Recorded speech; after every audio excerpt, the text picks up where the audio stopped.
Hello, my lovely human, and welcome back to Women When Fueled. Today is all about something we all know too well, but maybe haven't named before today. Something I call the soup sandwich spiral. In this episode, we'll discuss recognizing the soup sandwich spiral. It's that downward momentum of negative experiences, thoughts, and emotions that can take over our day or even our relationships and expectations if we don't actively break the cycle. We want to identify when we're in the spiral and then be able to reclaim our energy from there. We'll then move on to the 4S approach to breaking the spiral. So those 4 steps being see the story, speak it aloud, save space, and send true love and gratitude so that we can help shift our mindset, challenge false narratives, and create space for growth, healing, and connection. We then discuss embracing confrontation. So when we're navigating spirals involving others, approaching conversations with empathy and vulnerability instead of defensiveness or blame, so that we can allow for healing, resolution, and stronger relationships. But before we dive in, as always, a quick note. Women When Fueled is for entertainment and connection purposes only and is not meant to replace professional advice or your lived experience. Episodes may include light conversational cursing, which might not be suitable for little ears. Please do what you may with this information to advise your listening experience. I am so excited to provide these tools with you today, so let's hop right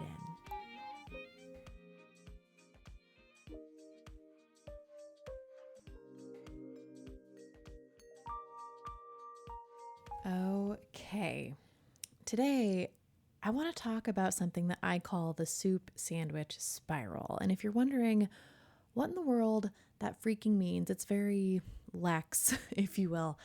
Don't worry, we're going to expand. The thing is, you already know it from experience. It's that day where one thing goes wrong and it just snowballs. Like you oversleep, then you stub your toe, then you spill your coffee, you hit every red light, you get into a rough meeting at work, and then somehow you end up breaking a glass in the kitchen while you're trying to make dinner. And before you freaking know it, you're laying in bed thinking, this whole day was a freaking mess. And then maybe it even happens all over again tomorrow. And it's so frustrating. That's the soup sandwich spiral. It's a mess, it's sticky, and it feels impossible to handle. But here's the best thing.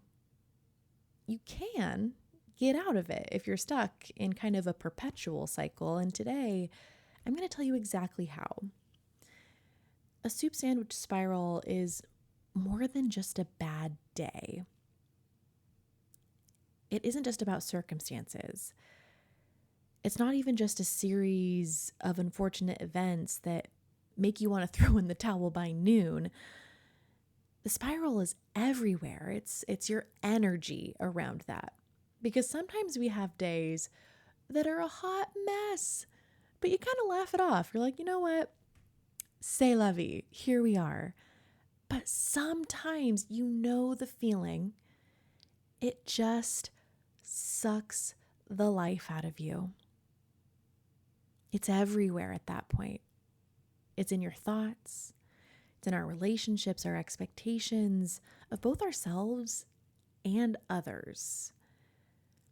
And I want you to really think about it and kind of embody it for a second. Have you ever gone into a situation already bracing for the worst possible case scenario?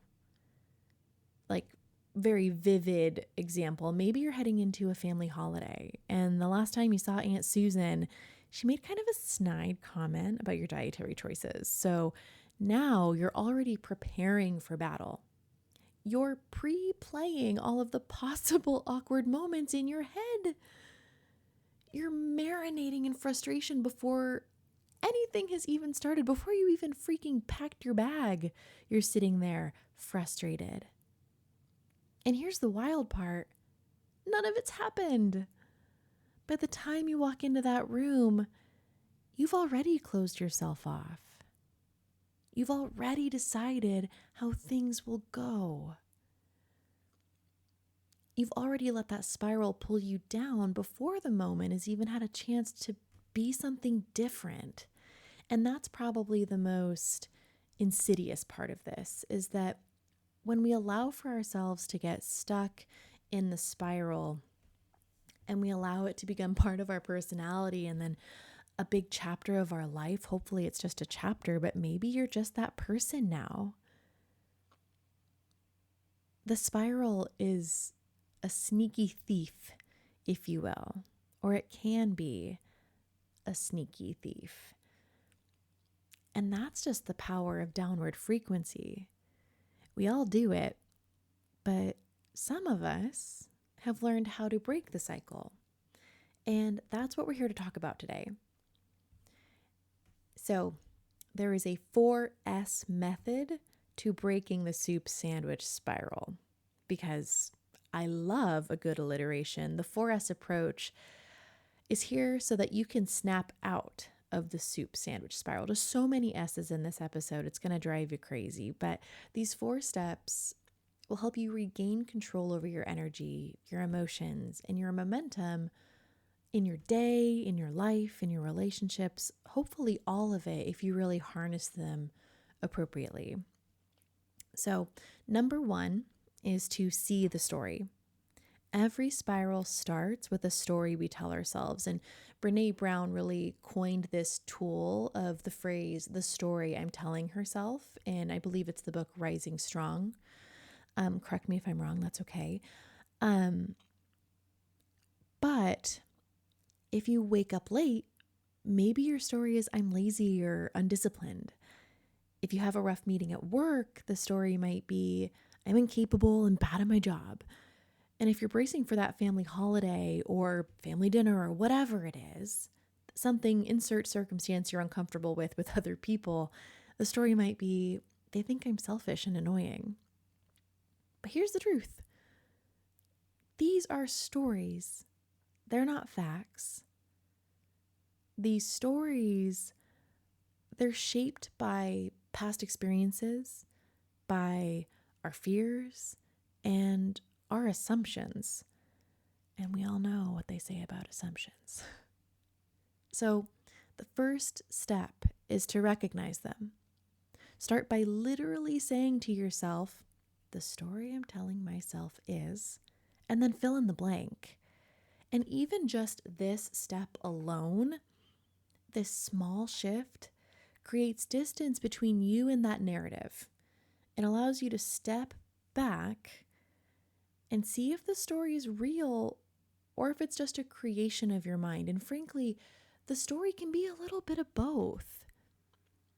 There might be a little bit of truth in a certain circumstance, like the work meeting. You know what? You're absolutely right. That wasn't my best work.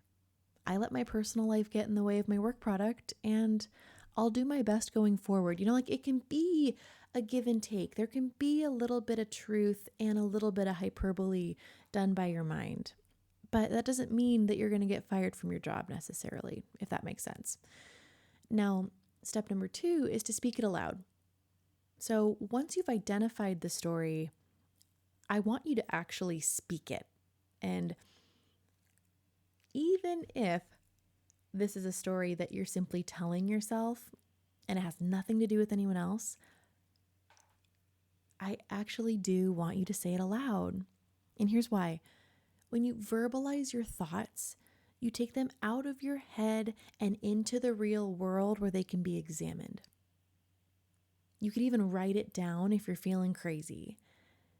Because if you told a friend, I slept past my alarm today, so obviously I'm a failure as a human being, any good friend would probably look at you like you're crazy and be like, what? That's not true. The way that we talk to our friends and sometimes even strangers is with so much more grace than we ever offer ourselves. And a story like this, where you slept past your alarm and you're like, obviously I'm garbage from Garbage Island, it's just not true. But when it's bouncing around in your mind all day, it feels very true. It feels very real. So sometimes speaking it aloud lets you check yourself before you wreck yourself and let that lie become your reality. And then going forward, if the spiral involves someone else, this is where you practice what Lisa Nichols calls a carefrontation. And maybe there are multiple people that have coined this, but I learned it from Lisa Nichols. So instead of attacking, you come in with care, curiosity, and clarity.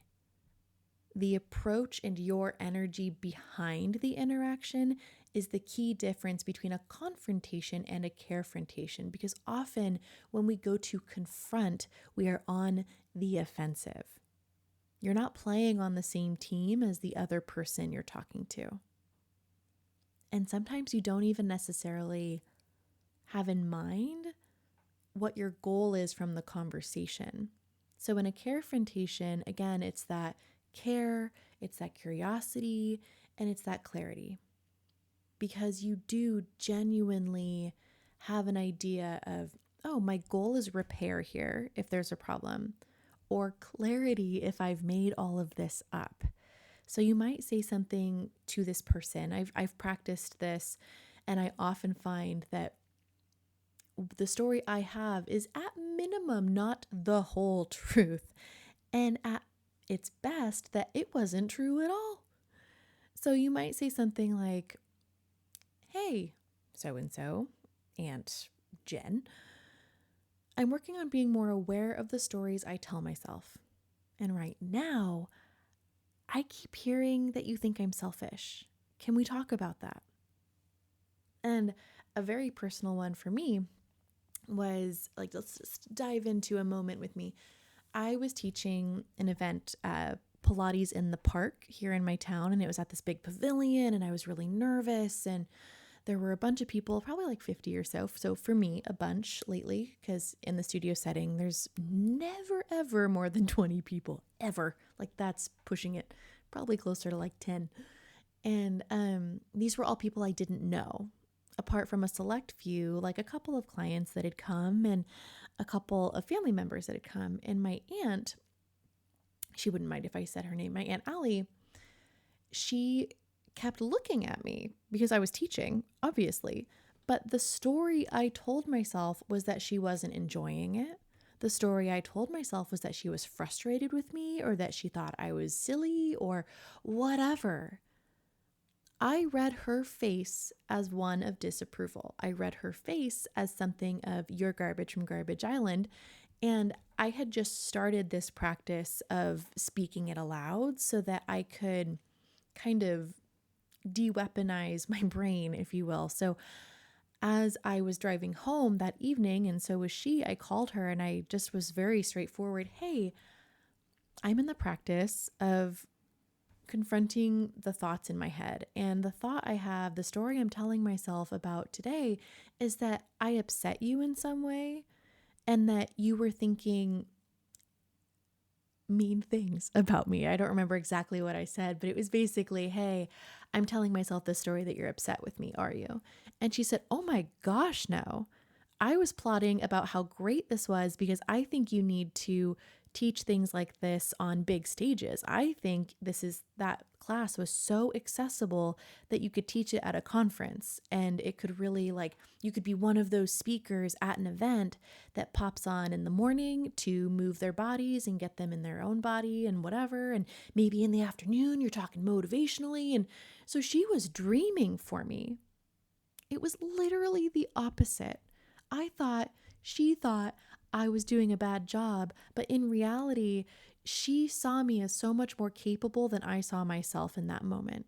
She gave me so much grace. She gave me so much gratitude. She gave me a list of possibilities that I could have never dreamt for myself. And so that's one of very many stories I've told myself that absolutely weren't true. And we could absolutely dive in for days and days on stories I've told myself that were a little bit true, and we've had to work through healing conversations in those moments. But I think that each of these 4 S's in this approach could certainly have its own episode, but for today, let's move forward. Most of the time, just brass tacks, you'll find that people aren't thinking the worst of you in the way that you assumed. And if they are, that kind of brings us right into step 3, save space. This step is for holding space for whatever truth comes up. And we can get to the other part of that in a moment. But more importantly, if there are pieces of truth in the story, sometimes it's totally made up. But sometimes there's a little bit to be said about the story. And if you've been ghosting your best friend's texts for weeks, then maybe, yeah, they might feel a little distant. If your work presentation really was rushed, then maybe there's room for improvement. And saving space means accepting feedback without turning it into shame, without entering into another cycle that I refer to often, the guilt, shame, resentment, blame cycle.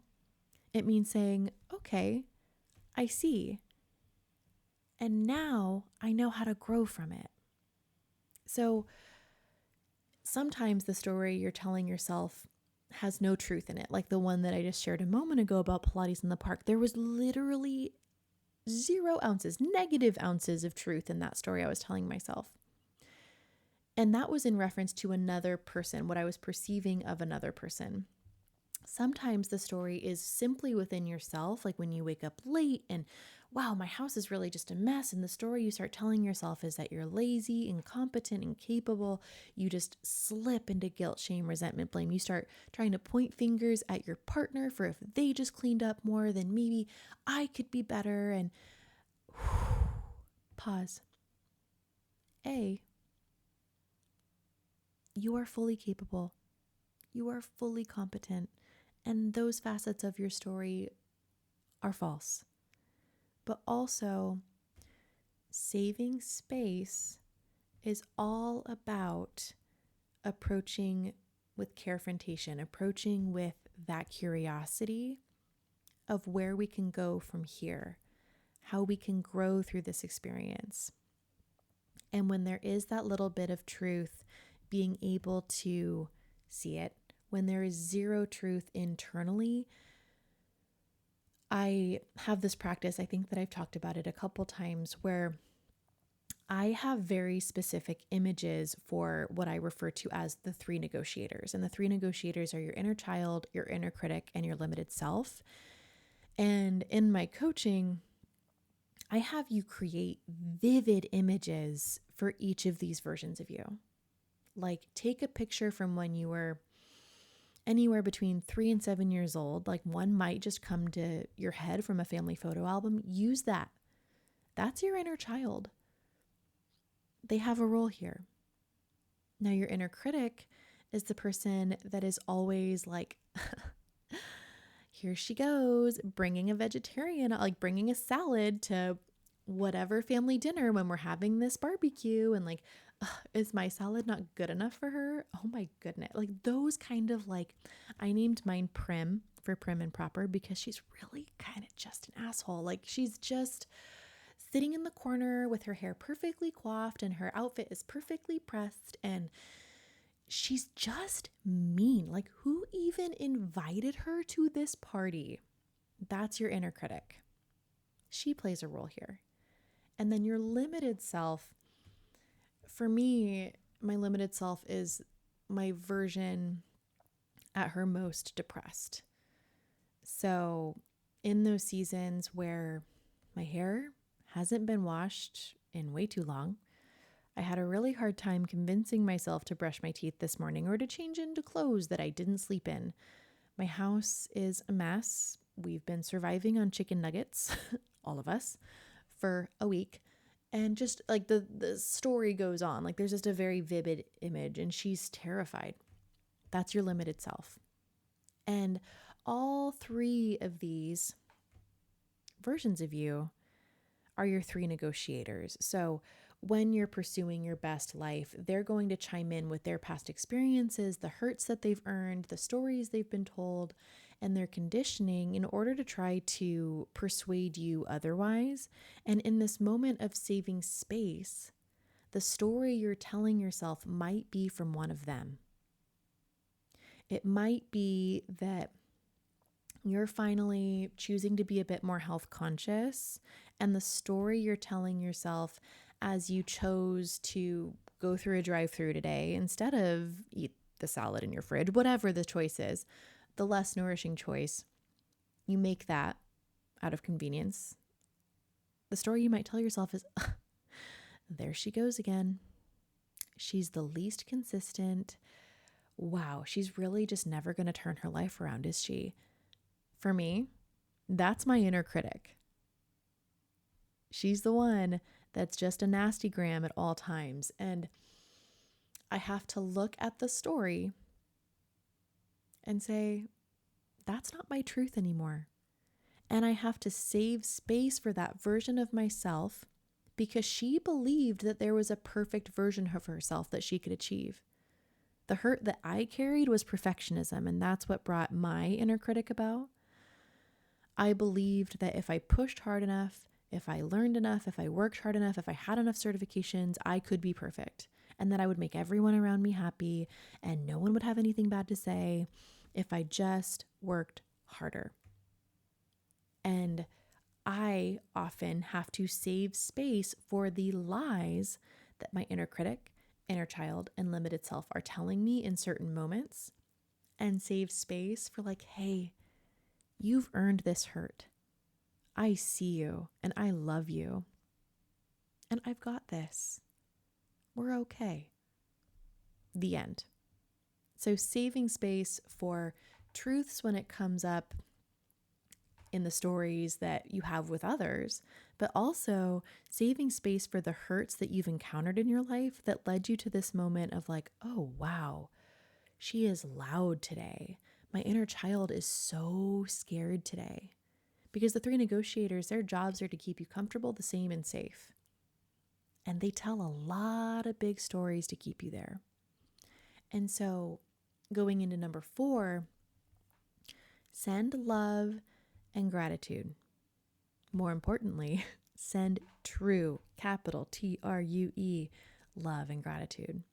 And I emphasize the truth because this isn't about just throwing around half-hearted thanks energy or just thanks as words to shift the vibe.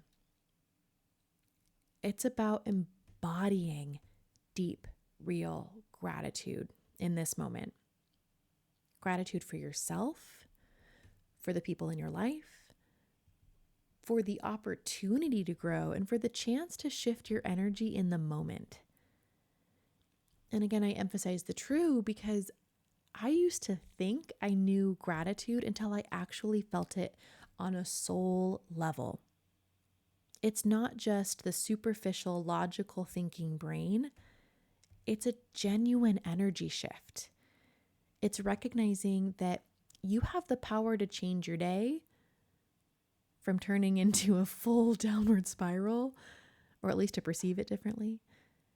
You have the power to change your relationships and your inner dialogue at any moment. And frankly, it is easier to let these moments slip by and to let guilt, shame, resentment, blame build. It is more socially accepted to let those things build, to always just kind of be the martyr or the victim. It's easier to choose that than it is to choose the 4S approach, more often than not.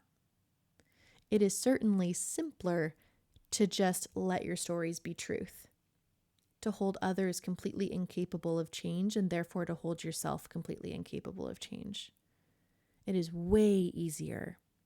So if someone comes to you with a confrontation, send love and gratitude because they care about you and their connection with you to engage in this kind of conversation. And if you are presenting the confrontation and they take it well, wow, send so much love and gratitude their way. Because often when we walk into these, it takes a really secure and embodied person to accept these conversations, to see them objectively, and to want growth with you. And there are going to be times when that person is not ready for the growth going forward. And that is not on you. You have done what you can with what you have. If you have genuinely come into these confrontations with curiosity and care and clarity, frankly, sometimes we come into these with a little ambiguity and that causes problems. But anyways, if they are not ready to receive it, that is not yours to carry. A really important tool that I've picked up over the years is establishing energetically what is mine and what is not. Especially in these confrontation moments, if someone starts trying to attack you, you need to take a deep breath and just internally say, or you can outwardly say if you're feeling bold, that's not mine. I accept that that is your truth, and I am so sorry. However, that's not mine. And so you have the power to turn this ship around. That's one of the biggest messages I have for this show. And one of the biggest things I hope that you receive, because, wow, I just believe in you so deeply. And so next time you find yourself in a deep soup sandwich spiral, remember the 4 steps. See the story, which means recognize the narrative that you're telling yourself. Speak it aloud. So get it out of your head so that you can challenge it. Save space. Hold room for truth without falling into shame. Send love and gratitude. Shift your energy from frustration to appreciation. Now, listen. Life is going to life. We can't stop challenges from coming our way, but we can, capital C-A-N, choose how we respond. We can decide whether we let one bad moment define our whole day. We can step out of the spiral before it takes over.